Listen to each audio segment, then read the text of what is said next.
경매물건 임대차 권리 분석 방법. 네. 임대차 권리 분석할 때 보아야 할 서류가 있죠. 서류가 현황조사서, 그리고 매각물건 명세서, 세대별 열람내역서가 있습니다. 현황조사서는 법원에서 집행관이 가서 현황조사한 내용인데요. 여기에 살고 있는 사람이 임차인이라면 임대차 내역을 이제 적게 돼 있어요. 그리고 임차인을 조사를 하지 못했다면 조사하지 못한 내용에 대해서 뭐 폐문 부재였고, 거기에서 세대를 떼어보니까 가족 세대가 전입되어 있더라, 뭐 이런 식으로 기재를 해놓습니다. 그리고 매각물건 명세서에서도 임대차가 있으면 임대차 관계에 대해서 여기 그 보증금이나 월세, 그 다음에 배당 요구를 했다 안 했다 이거를 표시를 해놓게 돼 있죠. 그리고 세대별 열람 내역서, 요거는 우리가 경매가 들어가면 그 경매 정보지를 가지고 전국 주민센터 가셔서 요 해당 물건 주소지에 살고 있는 사람이 누군지 열람해 볼 수 있는 건데요. 여기에는 세대별 열람 내역서에는 전입되어 있는 사람들이 그 표시가 되어 있는데, 이름은 다 나오지 않고 성만 딱 이렇게 나오고 전입일자, 언제 전입했다 이게 나옵니다. 그래서 우리가 임차인을 볼 때 현황조사 매각물건 세대 열람 내역서를 보고 여기에 임차인이 있다 없다 있으면 전입일자가 언제다, 그리고 그 임차인의 전입일자를 확인을 합니다. 전입일자에 확인을 해요. 그 다음에 우리가 말소기준권리를 찾아야 되겠죠. 말소기준권리, 등기부등본상의 말소기준권리를 찾아서 그 전입일자가 말소기준권리보다 빠른지 느린지 확인해서 대항 유무를 판단합니다. 자, 대항력이 있다. 그럼 이 사람은 보증금은 우리가 떠안고 입찰해야 되는 것이고, 대항력이 없다 그러면 떠안지 않고 그냥 입찰하면 되는데, 여기서 배당받지 못하는 임차인이 있을 경우 있죠. 자, 대항력이 없어서 배당을 받지 못해요. 배당을 받지 못하는데 전액 배당받지 못하는 경우가 있고, 아마 뭐 일부 배당받지 못하는 임차인도 있을 거예요. 그럴 경우에 자, 나중에 대항력이 없어서 내가 보증금 물어주는 건 없지만 내보낼 때 참 애를 먹을 수 있겠구나, 그럼 뭐 명도의 저항성 보고 여기서 이사비용이나 집행비용 얼마를 우리가 예상을 하는 거죠. 그 비용 산정에 있어서. 전입세대 열람 내역 발급 방법은요, 전입세대 열람 내역은 이렇게 생겼죠. 자, 세대주, 그다음에 이름 김땡땡, 뭐 조땡땡이고 전입일자 나와 있고요. 발급하게 되면 열람 내역서 발급 방법은요, 가까운 주민센터 가시면 여기 주민등록 전입세대 열람 신청서라는 게 있어요. 여기서 신청서를 작성하십니다. 여기서 그리고 경매 정보지를 하나 출력해서 여기 진행 사건인데 이거 열람을 하러 왔습니다 라고 하시고, 신분증을 제출하시면 여기 아까 같이 이렇게 발급을 해줍니다. 신청하실 때 동거인 포함해서 발급을 하시고요. 수수료는 300원 나옵니다. 실전 사례 물건을 볼게요. 말소기준 권리를 한번 찾아보겠습니다. 자, 여기서 안양시 동안구 비산동에 있는 아파트가 경매에 나왔고, 감정 금액이 4억 2,700에 한번 주사해서 3억 4,160만 원이고, 여기에 등기부등본을 보게 되니까 등기부등본에 소유자와 그 다음에 이제 그 근저당권이 이렇게 설정이 되어 있습니다. 그리고 임차인은 된 거를 봤더니, 임차인은 임대차 분석 보면 임차인은 뭘로 봐야 돼요?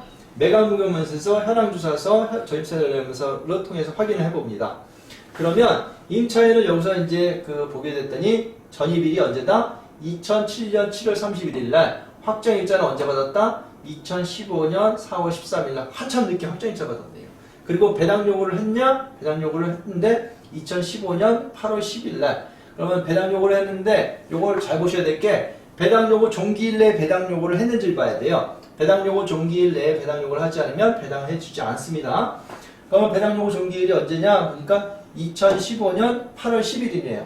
그러면 2015년 8월 10일 날, 배당 요구 종기일 딱 그날 했네. 그럼 이제 합격. 그래서 배당 요구를 했어요. 그러면 여기서 말소 기준 권리를 찾아보세요. 말소 기준 권리. 등기부상의 말소 기준 권리를 찾아봐라. 라고 하면, 자, 순서가 어떻게 돼요? 국민은행, 근저당 국민은행, 국민은행 근저당, 대한토목회 가압류, 안양시 압류, 이렇게 되어 있죠? 자, 그러면, 말소 기준 권리, 압류, 가압류, 근저당, 담보가 등기, 경매기입 등기, 그 중에서 근저당이 다 말소기준 권리인데 제일 먼저 설정된 게 말소기준 권리죠. 그러면 제일 먼저 설정된 게 뭐예요? 2005년 1월 6일 국민은행 근저당이 말소기준 권리가 됩니다. 얘가 말소기준 권리가 되죠. 그죠? 얘가 말소기준 권리가 되고 그러면 전입은 언제예요? 대항력이 있나? 임차인 김민수 전입일이 언제예요? 대항력을 언제 판단하고요?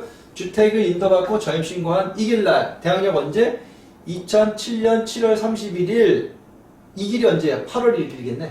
8월 1일 1일 0시 2007년 이때 이제 대항력이 발생한 거. 우선 변제권은요. 2015년 4월 13일 날 2015년 4월 13일 날 이때 이제 우선 변제권이 생기는 거고. 그러면 대항력이 있어요, 없어요? 이 말소 기준 권리 이후에 전입되니까 대항력이 없죠. 대항력이 없습니다. 대항력 없어요. 그러면 임차인은 2번 배당요구 종기일내 배당요구 했나? 배당요구 했냐? 배당요구 종기일내 배당요구 했습니다. 그럼 우선 변제보증금 받나?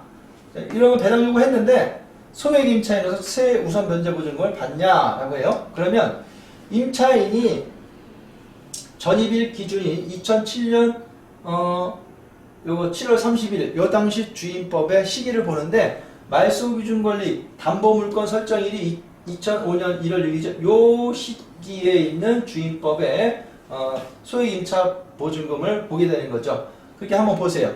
보고 대상이 됩니까?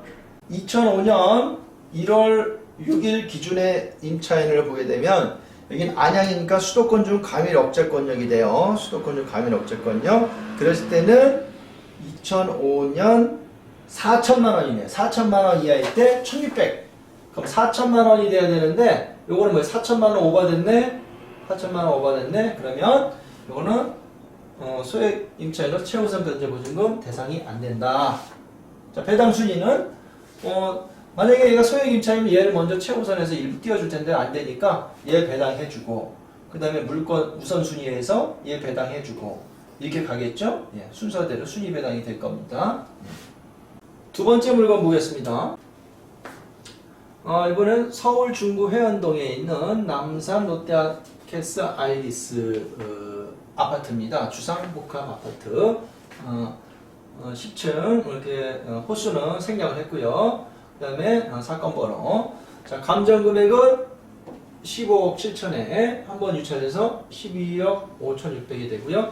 매각기일은 언제냐면 2021년 1월 26일이네요. 자, 여기서 제일 먼저 이제 등기부등본을 보고 그 다음에 임대차 관계를 봅니다. 자, 등기부등본 봤을 때 제일 먼저 볼 게 말소 기준 권리를 확인하라고 했어요. 등기부등본을 열어보신 거예요. 열어보셨더니 제일 먼저 소유자가 이렇게 돼 있고 제일 1순위로 설정되어 있는 게 신한은행 가압류가 있더라. 2018년 12월 18일 신한은행 가압류. 그 다음에 대구은행 가압류 2018년 12월 27일 밑에는 쭉 있어서 생략을 했습니다. 어떤 이제 가압류 이렇게 쭉 들어왔다. 자, 그러면 여기에서 말소 기준 권리는 가압류고 가압류인데 제일 먼저 설정된 거 가압류. 신한은행 2018년 12월 18일 요게 말소 기준 권리가 되죠. 요게. 자, 그러면 임대차 분석을 해보겠습니다. 임대차 분석 서류 뭐 본다 그랬어요? 매각 물건 명세서, 현황 주사서, 전입세자 열람 내역서 확인해서 임차인의 전입일자를 보고 말소 기준 권리와 비교를 해서 대항력 유무를 판단한다 그랬죠. 자, 대항력이 있습니까? 말소 기준 권리 여기고 임차인을 볼까요? 임차인을 띄워봤더니 임차인 최저율이 전입이 되어 있는데 전입일자가 2018년 10월 16일이에요.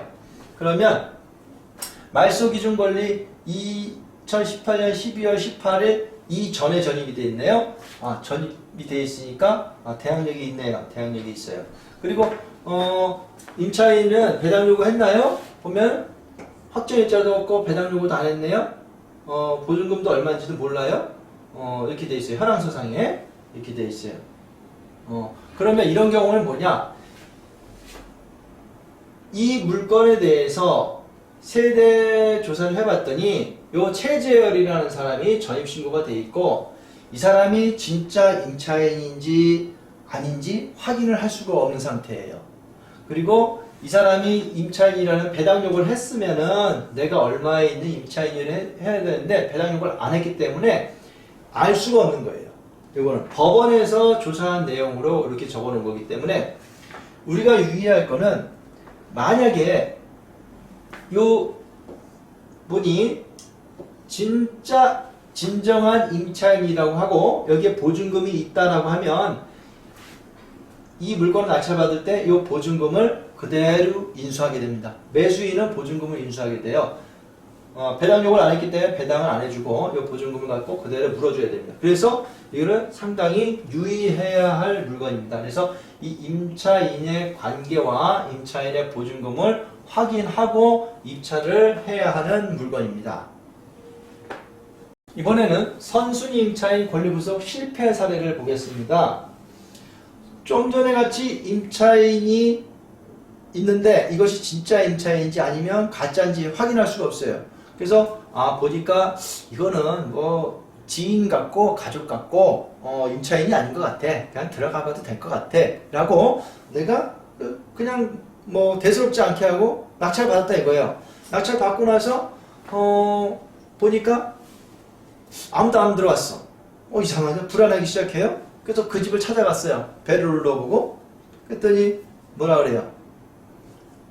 여기 계신 분은 어떻게 되시죠? 저 여기 사는 임차인인데요? 그래요? 근데 왜 신고 안 했어요? 신고해야 되나요? 몰랐는데요? 뭐 이러더라는 거예요. 그럼 보증금은 얼마인데요? 1억인데요? 그럼 어떻게 되는 거예요? 그 1억을 내가 물어줘야 되죠? 그런 상황입니다. 그래서 사전에 이 임차인 관계를 확인하고 보증금을 파악하지 않으면 이런 전입 있는 대항력 있는 임차인의 물건은 쉽게 들어가시면 안 되는 거예요. 자, 실패 사례를 보겠습니다. 요거는 이제 안양시 평촌 라츠 여기 오피스텔이고요. 자, 여기 내역을 보시면 감정가가 2억 2천인데 9천만 원까지 빠졌네요. 제일 먼저 볼 게 이제 등기 권리를 보면 소유권자, 근저당, 압류, 임의경매 이렇게 나왔네요. 근저당권자 2010년 3월 16일 5억, 그 다음에 압류 안양시 2010년 4월 30일, 그 다음에 임의경매 누가 요 공조 산업이 2010년 5월 26일날 경매 붙였네요. 그럼 여기서 말소기준 권리는 제일 먼저 설정된 1번 근저당권 요것이 될 것이고요. 말소기준 권리가 됩니다. 2010년 3월 16일날 말소기준 권리가 되고, 그 다음에 임대차 봤을 때 임차인이 누구예요?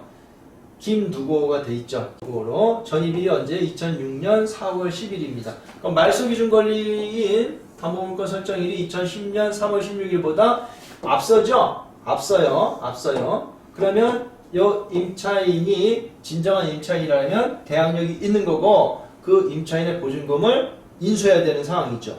자, 이런 상황에서 경매가 진행됐어요. 자, 처음에 2억 2천에서 한번 유찰됐어요. 그래서 20% 빠졌어요. 1억 7,600. 그러면 1억 6,400에서 기일이 한번 변경됐네요. 그래서 다시 잡혀서 나왔는데 이번에 누군가 낙찰됐어요. 얼마? 1억 5,600에 낙찰받았어요. 이 당시에 2명이 들어왔네요.